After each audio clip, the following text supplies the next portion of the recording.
It's an honor to be here to welcome the newest Clement Alfred Humanitarian Awardee. Clem and Stan would be thrilled that Susan Schneberger is this year's award recipient. She's a lifelong resident of Flint and is also a person who got my wife Marion and myself to move to Flint. She has a bachelor's and a master's of social work and a Juris Doctorate. She's been admitted to the U.S. Supreme Court Bar and is a certified civil mediator. Susan had a career in the McLaren healthcare system as corporate health service line executive. After retiring from here, she started down a path working to do pure good. She served as interim executive director of the Flint Children's Museum and Wellness Aid Services.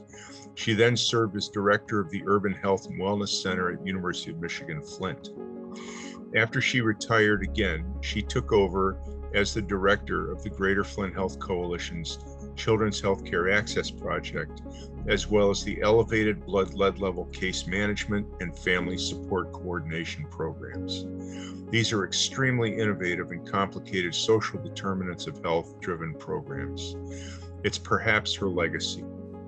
CHAP is an amazing project helping literally thousands of children every year. Susan has a certificate in philanthropy and has used it aggressively in a variety of charitable activities. She has even been named Pro Bono Attorney of the Year in 2009. She has served as a board member of Goodwill Industries, the Communication Action Center, Quota International, as well as the local branch, the Michigan and local branch of the Association of Parliamentarians.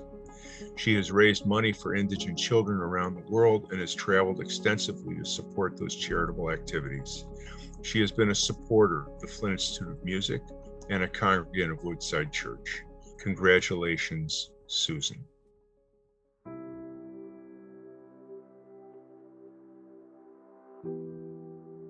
A local dentist who practiced for about 60 years in Flint was named Dr. Clement Alfred. I actually knew him because he was the dentist for my childhood and adolescence, and his office was just down the street from where I lived. During the time that he practiced, he advocated for children and for families to improve their dental health care, and he was involved in the community in a good number of ways, making a real difference.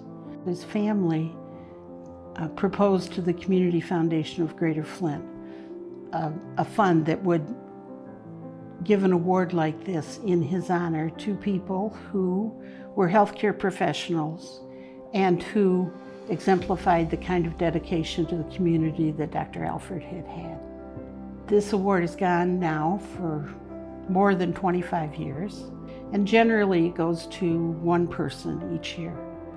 But in 2016, in an unusual circumstance, it went to 8 people who had been deeply involved in resolving the Flint water crisis. Those people were all folks that I had had the privilege of working with in the last phases of my career. And I knew them well, and I was very delighted that they were honored in this way. But I didn't know much about the award at the time. I hadn't heard about it. It's a quiet award. When I thought about this award and the fact that it was a humanitarian award, it led me to a review of the people that I've been privileged to work with over time, the programs, the individuals, the clients, my coworkers, the folks that plan and actually deliver services, the people like the Greater Flint Health Coalition and the Community Foundation of Greater Flint, who fund, oversee, encourage, and ensure that services are available in our area. Those are the people that really deserve to be acknowledged.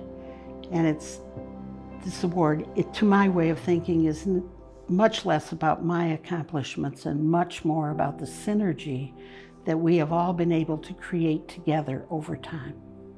When I was about 30, which I'll assure you was a long time ago, I went to a workshop and they had us write down in a few words an epitaph that we might want to have put on our gravestones that would suggest some kind of description of what we had accomplished in life.